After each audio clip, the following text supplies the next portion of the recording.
Fortnite, back in iOS and EU, expands globally on Android. Fortnite, one of the most popular and favorite games of all time, is once again available on iOS in the European Union and all across the globe on Android handsets after a long haul of 4 years, Epic Games developers said on Friday. Fortnite is a game developed by Epic and backed by China's Tencent, which is substantially one of the biggest gaming studios. It was released back in 2017 and rose to prominence within a short time and captivated millions of devoted gamers from all over the world. It accomplished plenty of achievements, but unfortunately, in August 2020, the Cupertino-based tech giant and Alphabet-owned Google removed it from their respective app store due to violation of their particular guidelines. Fortnite released a payment feature, causing multiple lawsuits to challenge their rules of charging approximately 30% commissions on those payments. It led to severe damage, especially to Epic, because at that time, Epic had almost 116 million active users only on Apple. Currently, the EU's Digital Markets Act law has provided Epic with the approval for the release of its game store only in the bloc. However, Apple is still rigid and seamlessly blocking users from accessing the game outside the EU,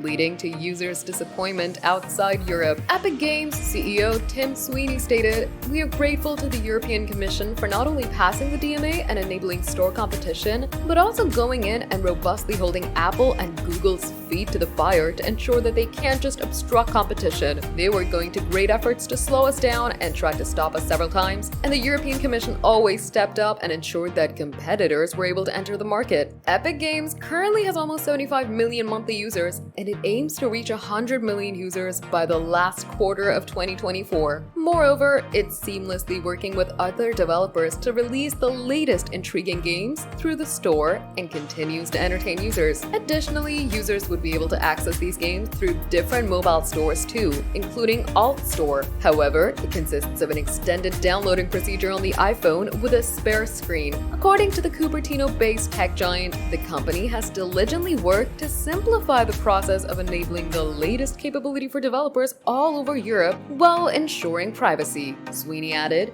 "We probably lost over $1 billion of revenue by losing access to the iOS customer base globally for 4 years. But what's the cost of freedom?"